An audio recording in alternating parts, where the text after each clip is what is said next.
सभी दर्शकों को नमस्कार। सतनाम बोलिए, सतगुरु रविदास महाराज की जय।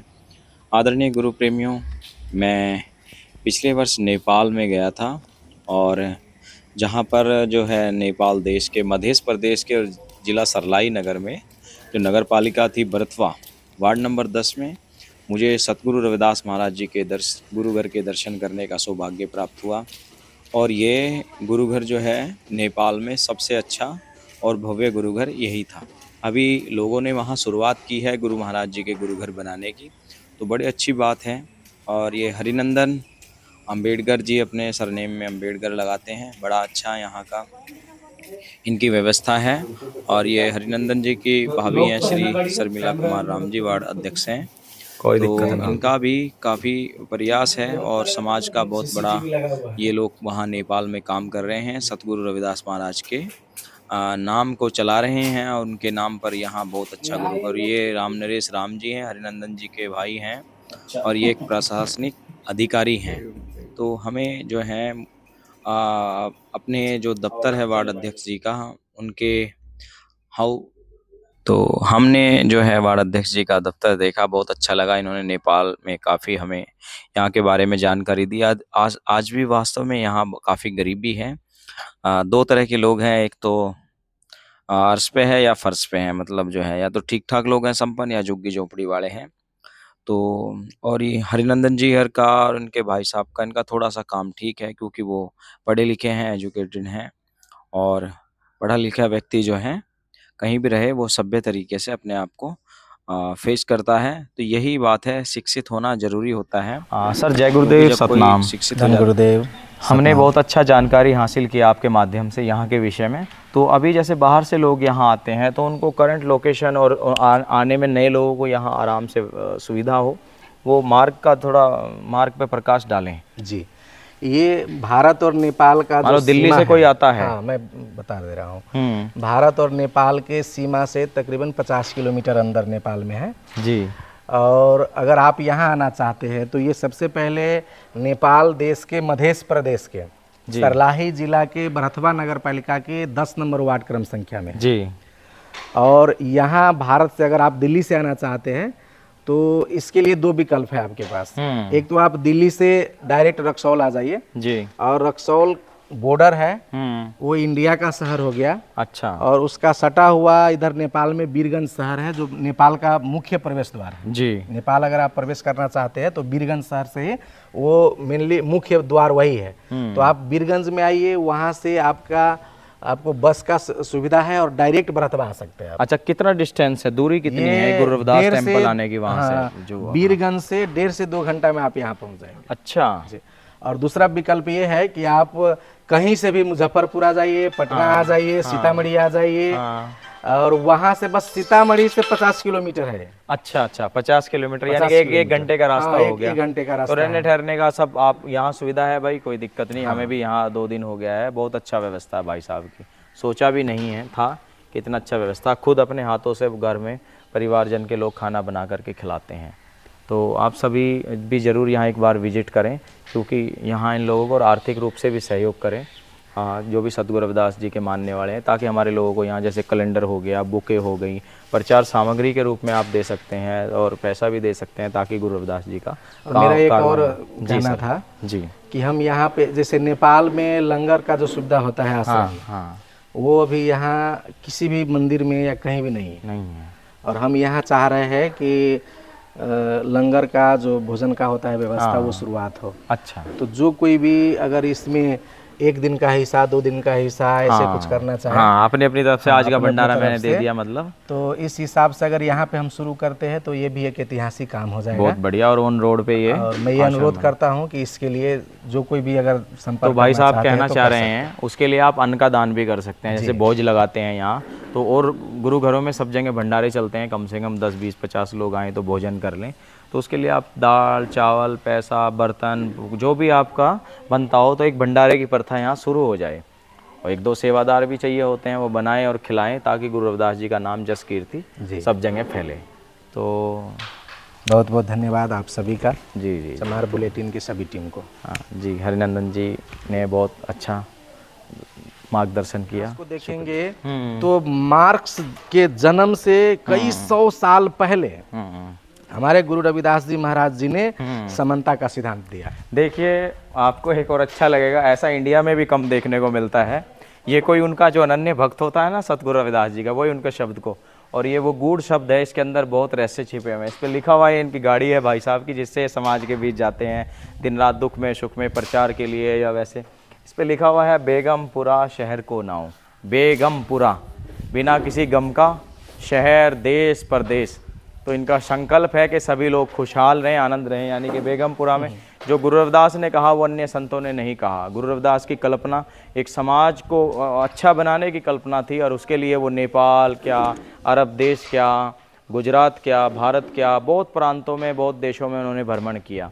तो मुझे नेपाल में आकर बहुत अच्छा लगा। ये प्रत्यक्ष में है, देखिए अपने प्रतीक चिन्ह के साथ में साहब, इस शब्द को जब यहाँ के लोग पढ़ते होंगे तो वो कुछ चर्चा करते हैं कि ये क्या है, क्या इसके बारे में विचार तो करते होंगे।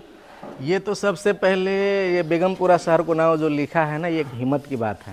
हाँ, लोग छुपाते हैं कि हम कौन हैं, लेकिन हम लोगों को जनाते हैं कि हम कौन हैं। हाँ, हमें कोई डर नहीं, हम गुरु रविदास जी के वंशज हैं और उनके मार्ग पर चलते हैं, तो हम हर एक कठिनाइयों से लड़ने के लिए तैयार रहते हैं जी। तो बहुत सारे लोग होते हैं जो थोड़ा पढ़ लिख के आगे चले जाते हैं या धन संपत्ति इकट्ठा कर लेते हैं, तो वो अपने समाज के जो इतिहास है उसको भूल जाते हैं, समाज से अलग होने के लिए कोशिश करते रहते हैं। लेकिन ये जो है, मैं इस गाड़ी पे चढ़ता हूँ, गांव समाज में जाता हूँ, पूरा अपना मिशन मूवमेंट का काम इसी से करता हूँ। तो कोई भी जब देखता है तो पहली दफ़ा पहले नज़र में उसको लग जाता है कि भाई ये गुरु रविदास जी के अनुयायी है। बिल्कुल बिल्कुल। और तो भैया ये नेपाल की धरती पे वो शख्स है जो गुरु रविदास के लिए अपना 24 घंटा दान किया हुआ है, समर्पण किया हुआ अपने आप को, समाज के बीच जा करके जो है गुरु रविदास की चेतना लोगों के अंदर भर रहे हैं, उनके ज्ञान को प्रचार कर रहे हैं। तो ये वो शख्स हैं हरिनंदन जी। अच्छा सर, हम अंत शब्दों में आपसे पूछना चाहेंगे कि आप यहाँ धार्मिक आयोजन गुरु रविदास जी के, जैसे माघ पूर्णिमा हो गई या उसके अलावा भी और भी कई महापुरुषों का क्या मनाते हैं, जयंती वगैरह, उसका डेट क्या निर्धारित करते हैं? माघ पूर्णिमा पे ही करते हैं या आगे पीछे डेट करते थोड़ा पीछे होता है माघ, ताकि और लोग भी शामिल हो जाए, क्योंकि यहाँ तो भारत से भी लोग शामिल होते हैं, अन्य देशों से, तो ज्यादातर लोग तो बनारस में आते हैं माघ पूर्णिमा। हाँ बिल्कुल। कितने दिन बाद आप डेट जारी करते हो? 7 से 10 दिन के बीच होता है। आप लोग क्लियर कर देते हो उसमें 10 दिन पहले कि हम उस दिन का, या महीना भर पहले कर देते हो? डेट तो महीना भर पहले ही हो जाता है, क्लियर कर देते हो, आगे पीछे जो भी होगा। प्रोग्राम का जो होता है ना वो आपको तकरीबन 7 से 10 तो भाई मेरा ये सबसे निवेदन है कि जब भाई साहब की डेट जारी होगी इस बार जयंती पे, आप सभी लोगों को भी भारतवर्ष से जो है भर भर के यहाँ आना है। यहाँ नेपाल में गुरु रविदास ही चारों तरफ, कि जब गली गली से आई आवाज़ जय रविदास जय रविदास, तो गली गली से यहाँ गुरु रविदास की आवाज़ आनी चाहिए। और बहुत अच्छा काम कर रहे हैं, हम इनका धन्यवाद करते हैं, चमार बुलेटिन की पूरी टीम। हमारे साथ गोविंद रविदास जी भाई साहब यूट्यूब चैनल के चीफ एडिटर हैं, तो हरिनंदन जी का हम हार्दिक अभिनंदन करते हैं बहुत। और इस परिवार के द्वारा ये बहुत विशालकाय गुरुघर बनवाया गया है, काफ़ी समाज का सहयोग इसमें मिला है, और समाज के सहयोग से ये सब चीज़ें बनती हैं। और हमने ग्रामीण कल्चर भी देखा, गांव में जाकर के जो है हमें राम नरेश राम जी और हरिनंदन जी इधर उधर अपने क्षेत्र में अपनी जो इनकी अपनी क्षेत्र है वहाँ सब जगह दिखा कर के लाए कि किस तरह से यहाँ लोग आज भी अपना जीवन यापन कर रहे हैं। और हरिनंदन जी कहते हैं कि भारत के मुकाबले तो अभी जैसे हमारा नेपाल 16वीं सदी में जी रहा है, अभी थोड़ा थोड़ा सा विकास होने लगा है। यहाँ के सब लोग कोई भारत कोई इधर उधर काम करने आते हैं, तो ये हरिनंदन जी थोड़ा कृषि खेती का काम भी करते हैं और समाज सेवा में भी अपना बड़ा महत्वपूर्ण योगदान देते हैं। जब तक सूरज चांद रहेगा तो हम लोग सभी जो है नेपाल की धरती पर आए, बाबू जी ने और हरिनंदन जी ने और इनके जो परिवारजन के लोग हैं, बहुत स्वागत किया, बहुत अच्छा हमको अपना ऐसा लगा जैसे हम अपने परिवार में हों। तो गुरु रविदास महाराज की दया है, कृपा है, उनके मंदिर प्रांगण में हम लोग आए हैं, तो बड़ा खुशी हुई। यहाँ पहली प्रथम आगमन हुआ है भारत से नेपाल में, इन लोगों का इतना लाड़ प्यार हमें मिला, हम इनको कभी नहीं भूलेंगे। और अपने वहाँ जाकर के भी हम लोग यही संदेश देना चाहेंगे कि नेपाल में भी हमारे भाई लोग रहते हैं और समाज में बहुत अच्छा काम कर रहे हैं। तो सतगुरु रविदास महाराज के चरणों में प्रार्थना करते हैं कि इन सभी लोगों का उज्जवल भविष्य हो, ये तरक्की को चूमें और इस देश में अपना नाम इनका रोशन हो, ये समाज के कल्याण के लिए ये बड़ा अच्छे अच्छे पदों पर रथ हो यहाँ के समाज के लोग, अच्छा प्रतिभाशाली और इनका समाज में बहुत अच्छा रुतबा है, क्योंकि मेहनत कर रहे हैं। तो गुरु रविदास महाराज इनके ऊपर दया रखें, जो इनका लक्ष्य है वो पूरा करें। हरिनंदन जी कुछ कहना चाहेंगे सर? जी जी, आप सभी को सबसे पहले बहुत बहुत धन्यवाद कि आप नेपाल के पावन गुरु रविदास जी विश्राम धाम में आए। जी, हम आप सभी का स्वागत और अभिनंदन करते हैं जी। और आप सभी के माध्यम से मैं पूरे भारत और देश दुनिया के तमाम रविदासिया समाज से निवेदन करता हूँ कि नेपाल के संत शिरोमणि गुरु रविदास जी महाराज जी का ये विश्राम धाम है, इसमें अवश्य एक बार आए, गुरु महाराज जी का दर्शन करें, अपना साथ सहयोग बनाए रखे और नेपाल में जो रविदासिया समाज का जो मिशन मूवमेंट चल रहा है इसमें सभी का साथ सहयोग हो और आप सभी के स्वागत के लिए हम लोग सदैव तत्पर रहेंगे। जो भी बन सकता है हम लोग अपनी तरफ से आप सभी पूरी दुनिया के हमारे रविदासिया समाज को सादर आमंत्रित करते हैं, उनको हम स्वागत करने के लिए हम तत्पर रहेंगे और आप सभी आए और इस आश्रम के बारे में बहुत सारा प्रचार प्रसार किए सोशल मीडिया के मार्फत से, मीडिया के मार्फत से। हम चाहते हैं कि आपका ये जो हम लोग के प्रति गुरु रविदास जी महाराज जी के आश्रम के प्रति जो सद्भाव है सदैव बना रहे और पूरी दुनिया में इसका प्रचार प्रसार करके इस आश्रम का भी नाम रोशन करे।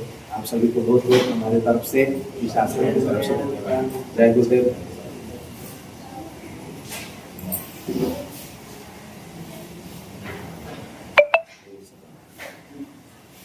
शुक्रिया बाबू।